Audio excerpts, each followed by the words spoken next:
What is popping, YouTube? It's your boy Evil. This would be my, let's say, 5-piece EDR self-healing build, and I'll explain to you why I call it this a self-healing build for EDR.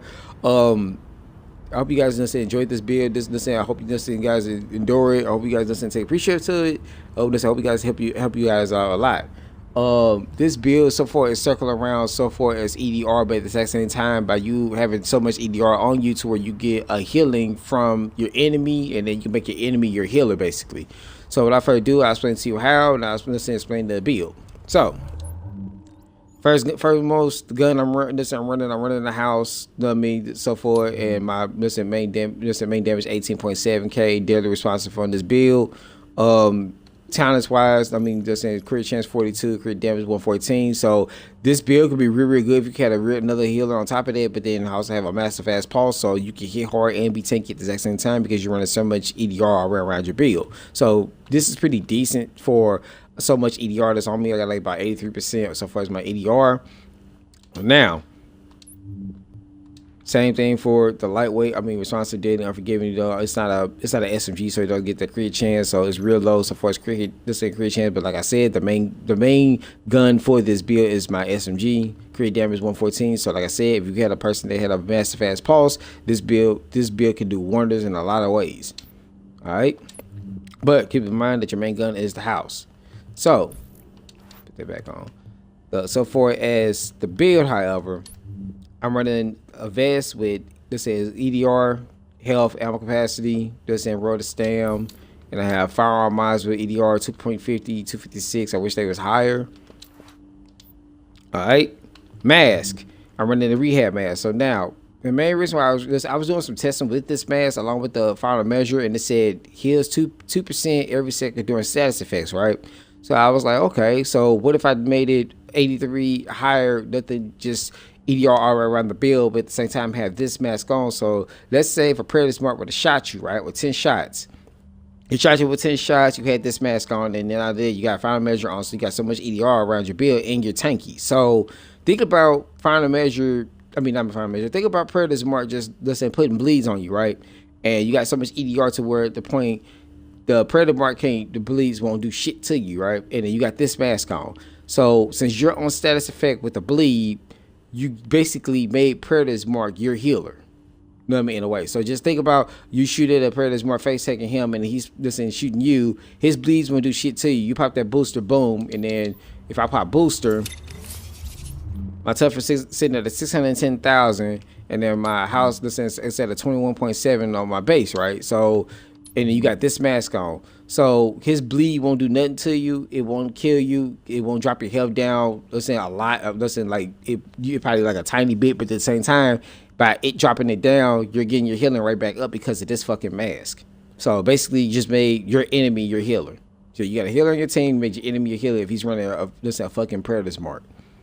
All right, mask I'm running 2.50 is out damage resilience, and with a 256 on the firearms. I wish it was higher again, but it is what it is. Now, knee pads. Running, listen, these knee pads. Listen, I'm running so far as this. I really wish I could run. If I want to run, hold up, it's the wrong knee pads. See, if I really wanted to run these knee pads, I really want the, instead of hell, let me get is out damage resilience here. So I would change that to this, and then keep that on. There we go. So now, these knee pads, I really wish I had on because it's like the stats that's on here. I really wish I had that shock, disrupt, and bleed, but it is what it is for these knee pads because it's a fact to where I can't change those other ones because I really want the bleed, shock, burn. You really want bleed, shock, listen, burn, listen, or either you would go for disrupt. You know what I mean? Mainly if I had to pick, I would probably take destroy it out and let me get disrupt because with 83% on his damage things that's on you, you don't really need a whole lot of burn. I mean, you can go for burn if you want to because it just make you immune to burn, period, because they can't do shit to you because you got so much burn resistance on you, right? So I'm running 256 mod on here along with the first aid self heal, and the main reason why I ran the first aid self heal is because that 2% along with the 6% first aid self heal, just think about that, just 6, 12, 18, 24 plus another 2, so that's 26. So that plus these 4, it would do a whole lot for you, just saying the benefit for your build, right? Now, backpack health, ammo capacity. Instead of ammo capacity, I really go for bleed resilience instead ammo. So that's how I will run it. So this way, you have bleed resilience on your knee pads, bleed resilience on your backpack.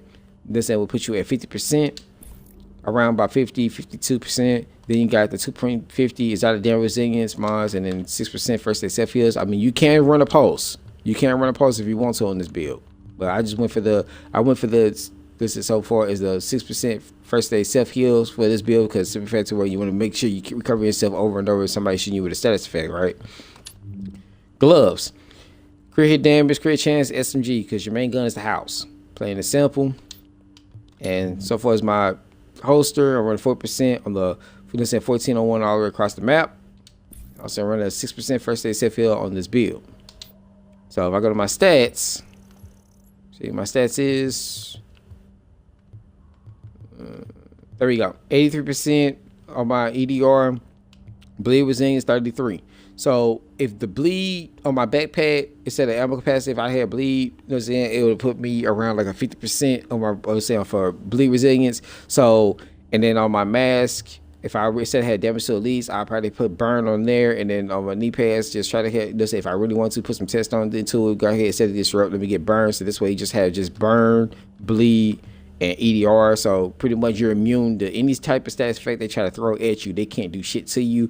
And then not only that, if you had so far as all this, you got that mask on. So since you get taking damage so far as burn or any type of way, if you're on a status effect, you're getting that self heal from your enemy because of this fucking mask. So just think about that. They put you on a status effect, you won't take no damage, you're tanky, you get a pulse from your teammate, and you're getting healing at the exact same time. And if they throw a nade at you, you're running fire measure, so you're gonna diffuse that nade from. All right. So, I hope you guys like this build. I hope you guys I hope this build, it literally surprised me a lot when I was playing with this build. It literally did some bit effects. A lot of I took a lot of thought when I made this build, and I just thought to myself like, what if I made my enemy my healer? So I was like, wow. And then I had, of course you can see by the clips that I did some testing with the build just to see what it do. And then I could literally like play Dragon's Nest and like run into fire, and then basically made the fire my healing. So it was fucking ridiculous, and that's a lot of fun running this build. So I hope you guys like the build. You know what I mean? If you're new to the channel, make sure you hit that sub button. If you like this build, make sure you hit a like on it. But it's your boy, Reaper. I'm out. Peace.